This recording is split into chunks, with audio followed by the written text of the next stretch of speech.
Praise the lord. Praise the lord. Praise the Lord. Hallelujah. Hallelujah. Hallelujah. Hallelujah. Hallelujah. Hallelujah. తండ్రి వందనం, తండ్రి వందనం. తండ్రి స్తోత్రం, తండ్రి స్తోత్రం. యేసువా వందనం, యేసువా వందనం. యేసువా స్తోత్రం, యేసువా స్తోత్రం. ఆత్మదేవా వందనం, ఆత్మదేవా వందనం. పరిశుద్ధాత్మదేవా స్తోత్రం. పరిశుద్ధాత్మదేవా స్తోత్రం. Praise the lord. Praise the Lord. Praise the lord. Praise the Lord. Hallelujah. Hallelujah. Hallelujah. Hallelujah. Hallelujah. Hallelujah. ప్రియ క్రైస్తవ సహోదరి సహోదరులారా, ఇటలీ దేశములో ఒకానొక సమయములో దేవుడు ఓ గొప్ప అద్భుతాన్ని చేస్తూ ఉన్నాడు. ఇది ఒక కథ కాదు, కానీ జరిగిన యథార్థ సంఘటన. ఒక 8 సంవత్సరముల బాలుడు, అతని పేరు బెప్పాసాల. బెప్పాసాల అనే బాలుడు 8 ఏళ్ళు ఉంటాయి. అయితే ఈ 8 ఏళ్ల బాలుడికి 6 తమ్ముళ్ళు చెల్లెలు ఉన్నారు.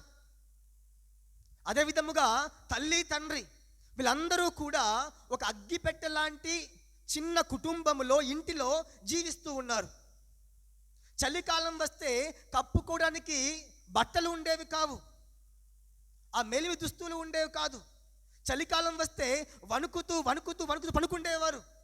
అటువంటి వారు చాలా కష్టములో జీవిస్తూ ఉన్నారు. అయితే ఈ బెప్పాసాల అనే 8 సంవత్సరముల బాలుడు ఒక రోజున వాళ్ళ అమ్మ పక్కింటి పిన్నితో మాట్లాడుతూ ఉంటే ఆ మాటలు వింటూ ఉన్నాడంట. ఏమిటి ఆ మాటలు అంటే, ఆ తల్లి ఈ విధముగా అంటుంది, ఇంకో 3-4 నెలల్లో ఇంకొక బిడ్డ నాకు పుట్టబోతున్నాడు అని చెప్పేసి ఆ తల్లి మాటలు చెబుతూ ఉంటే ఈ పిల్లవాడు విన్నాడంట. విన్న వెంటనే భయం మొదలైంది. అయ్యో, అగ్గిపెట్టె లాంటి ఇల్లు, ఇప్పటికి 8 మంది ఉన్నాము, కప్పుకోవడానికి చెద్దరు లేవు, బట్టలు లేవు, మరలా ఇంకో తమ్ముడో చెల్లో రాబోతూ ఉన్నారు, ఎలా అని చెప్పేసి చాలా బాధపడుతూ ఉన్నాడంట. వాడు బాధపడుతున్నాడు కదా అని చెప్పేసి చలికాలం రాకుండా ఉంటుందా? ఉండదు, చలి వస్తుంది. కానీ ఆ బిడ్డకి అంట ఒక చిన్న అపాయము, చిన్న ఆలోచన వచ్చిందంట. ఏమిటి ఆలోచన అంటే, ప్రతి ఆదివారము కూడా ఆ బాలుడు క్రైస్తవుడు కాబట్టి సత్యోపదేశ క్లాసుకు వెళ్తూ ఉండేవాడంట. ఆ సమయంలో ఒక టీచర్ గారు ఆ బిడ్డతో ఈ విధంగా పలుకుతూ ఉన్నారు. మత్తయి సువార్త 7వ అధ్యాయము 7వ వచనము అన్నాడంట. ఏమిటి ఆ వచనం అని చూస్తే, అడుగుడు మీకు ఇవ్వబడును అన్న వచనాన్ని ఆ చిన్న బాలుడు ఏం చేస్తున్నాడు, గుర్తు చేసుకుంటూ ఉన్నాడు. వెంటనే మరో మారు ఆలోచించకుండా మరుసటి రోజు స్కూల్ అయిపోయిన తర్వాత షాపుకు వెళ్ళి ఒక చిన్న బుడగను కొంటూ ఉన్నాడు. అంటే ఆ యొక్క బెలూన్ని కొంటూ ఉన్నాడు. బెలూన్ కొన్న తర్వాత దానిలో బాగా గాలి ఊది దాన్ని పట్టుకొని ఒక కొండ చివరి ప్రాంతంలోకి వెళ్తూ ఉన్నాడు. అది వెళ్ళిన తర్వాత తన జేబులో నుంచి ఒక కాగితం ముక్కను తీస్తూ ఉన్నాడు. ఏమిటా కాగితం ముక్క అని చూస్తే, దేవా తండ్రి, అడిగితే నీవు ఇస్తావు కదా, నాకు తెలుసు నీవు ఇస్తావని.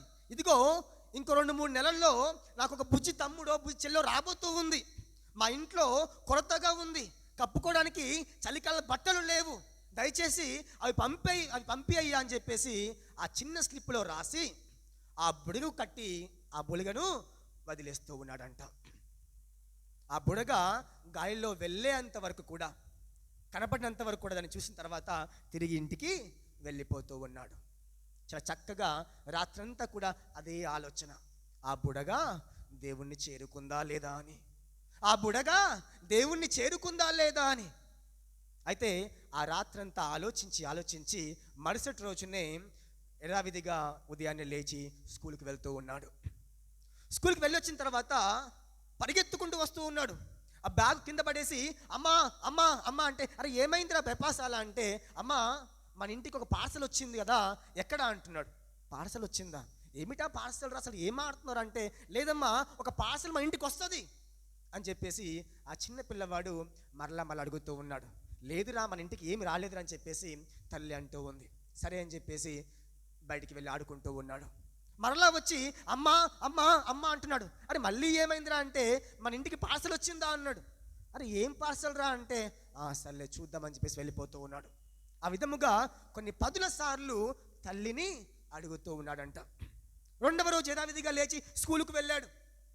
మరలా వచ్చినాక అమ్మ అమ్మ అని పరిగెత్తుకుని వచ్చేసి అరే ఏమైందిరా అంటే మరలా అదే ప్రశ్న, మన ఇంటికి ఒక పార్సల్ వచ్చిందా అని చెప్పేసి. ఈసారి తల్లి గట్టిగా అసలు ఏంట్రా ఈ పార్సల్ ఏంట్రా, ఏమడుగుతున్నావు, అసలు నువ్వు ఏం మాట్లాడుతున్నావు అంటే అమ్మా నేను ఈ విధముగా ఒక ఉత్తరాన్ని రాశాను. ఆ ఉత్తరం కింద ఇట్లు బెంబాసాల, మన ఇంటి పేరు, స్ట్రీట్ పేరు, ఊరి పేరు అంతా రాశానమ్మా. దేవుడు మనకు కావాల్సింది పంపిస్తాడమ్మా అని చెప్పేసి అంటే ఆ తల్లి వాడి విశ్వాసాన్ని చూసి అయ్యో పిచ్చి విశ్వాసమే కదా అని చెప్పేసి సరే నాన్న దేవుడు పంపిస్తాడు, నువ్వు వెళ్ళి ప్రార్థన చేసుకోరని చెప్పేసి ఆ తల్లి వాడిని పంపించేస్తుంది. ఆ తల్లికి తెలుసు అది జరగదని. కానీ 3వ రోజున ఆ పిల్లవాడు స్కూల్కి వెళ్ళి వచ్చేసరికి అదే ఇంటిలో ఒక పెద్ద పార్సల్ ఉందంట. Praise the lord, praise the lord, hallelujah, hallelujah. ఒక పార్సల్ ఉందంట. దాన్ని విప్పి చూస్తే వారికి కావలసినన్ని ఉన్ని దుస్తువులు ఉన్నాయి. చలికాలం మొత్తం కూడా కప్పుకొని జీవించడానికి చక్కని వస్తువులు ఉన్నాయి. అవి చూసి ఆ తల్లి ఆశ్చర్యపోతుంది. కానీ ఈ బిడ్డవాడు ఆశ్చర్యపోలేదు. ఎందుకని ఆశ్చర్యపోలేదు? ఎందుకంటే ఆ బిడ్డకు తెలుసు నా దేవుడు పంపిస్తాడు అని. సంతోషముతో ఆనందముతో పరిగెత్తుకుంటూ గెంతులు వేస్తూ ఇదిగో నేను ఉత్తరము రాశాను, దేవుడు నాకు నా యొక్క బహుమానాన్ని పంపించాడని చాలా గొప్పగా చెబుతూ ఉన్నాడు. ప్రియ సహోదరి సహోదరులారా, అసలు జరిగిన విషయం ఏమిటంటే ఆ పిల్లవాడు ఆ బుడగను వదిలిన తర్వాత అది ఎగిరి ఎగిరి ఎగిరి ఎగిరి దానిలో ఉన్న గాలంతా అయిపోయిన తర్వాత ఒక పొలంలో పడిపోయిందంట. పడిపోయినప్పుడు ఆ రైతు ఎవరైతే ఉన్నారో పొలం యొక్క సంబంధించిన రైతు ఆ బుడగను చూసినప్పుడు ఆ స్లిప్ను కూడా చూశాడంట. అక్కడ ఏముందంటే ఇదిగో దేవా నాకు ఒక చిన్న విన్నపము ఉంది, నాకు బుజ్జి తమ్ముడో చెల్లో రాబోతూ ఉంది, కాబట్టి మాకు కావలసిన ఒన్ను దుస్తులు పంపి అయ్యా, ఇట్లు బెంబాసాల ఇంటి అడ్రస్ అంతా కూడా రాసి ఉందని చెప్పి చూసి అయ్యో చిన్న పిల్లవాడు ఇంత మంచి ప్రార్థన చేస్తున్న అమాయకుల్లా ఉన్నాడని చెప్పేసి ఆ పిల్లవాడి కోసం అని చెప్పి ఒక రైతు ఆ యొక్క పార్సల్ని ఆ ఇంటికి పంపిస్తూ ఉన్నాడు. ప్రియ క్రైస్తవ సహోదరి సహోదరులారా, చూడండి దేవుడు ఎంత గొప్ప అద్భుతాన్ని చేస్తూ ఉన్నాడు. చాలాసార్లు అనుకుంటాము దేవుడే స్వయంగా వచ్చి గొప్ప కార్యాలు చేయాలనుకుంటాం. లేదు లేదు, దేవుడు స్వయంగా చేయకపోవచ్చు, కానీ ఇతరుల ద్వారా ఏదో రకముగా తన యొక్క సహాయాన్ని అద్భుతాన్ని మన జీవితంలో చేపిస్తూ ఉంటాడు. గల కారణం ఏంటంటే నీ విశ్వాసమే దానికి కారణము. కానీ ఈ రోజుల్లో విశ్వాసము లేదు. క్రైస్తవులందరూ కూడా శ్వాస లేకుండా విశ్వాసము లేకుండా చనిపోయిన శవములాగా జీవిస్తూ ఉన్నారు. ఆ చనిపోయిన శవానికి మనం ఏం చేస్తూ ఉంటాం? మామూలుగా చనిపోయిన తర్వాత రకరకాల మేకప్లు వేస్తూ ఉంటారు, పట్టు వస్త్రాలు వేస్తూ ఉంటాడు, వాడికి కావాల్సినవన్నీ ఆ పెట్టెలో పెడుతూ ఉంటారు. వాడికి అది ఇష్టము, వాడికి ఇది ఇష్టము అని చెప్పేసి ఆ బాక్స్లో పెట్టేసి వాడు తాగుతాడు, వాడు తింటాడు అని చెప్పేసి దాంట్లో పడేస్తూ ఉంటాము. ఇదిగో మన క్రైస్తవ జీవితం కూడా అంతే ఉంది. బతికి ఉన్నాము కానీ అందమైన దుస్తులు వేసుకొని రకరకాల మేకప్లు వేసుకొని చూస్తానికి అందముగా అందచందాలతోని విశ్వాసంతో ఉన్నట్లుగా మనం ఏం చేస్తూ ఉన్నాము? యాక్టింగ్ చేస్తూ ఉన్నాము, నటిస్తూ ఉన్నాం. ప్రియ సహోదరి సహోదరులారా, విశ్వాసములో నటన ఉండదు, విశ్వాసములో నటన ఉండదు. కాబట్టి ఈ క్రైస్తవ జీవితంలో నీ జీవితంలో గొప్ప కార్యాలు జరగాలి అంటే విశ్వాసము ఒక మూలాధారముగా ఉండాలి. చూడండి, ఎంతోమంది జీవితాలు మారాయి, కానీ మన జీవితం ఎందుకు మారట్లేవు అంటే ఇదిగో విశ్వాసం లేదు, ఇదిగో విశ్వాసము లేదు. ఉపోద్ఘాతంలో చెప్పినట్లుగా మన జీవితంలో బైబిల్ ఉంది కానీ దైవ భయము లేదు. మన జీవితంలో అన్నీ ఉన్నాయి, దీవెనలు ఉన్నాయి కానీ దీవెనలకు మించిన ఫలాలు లేవు.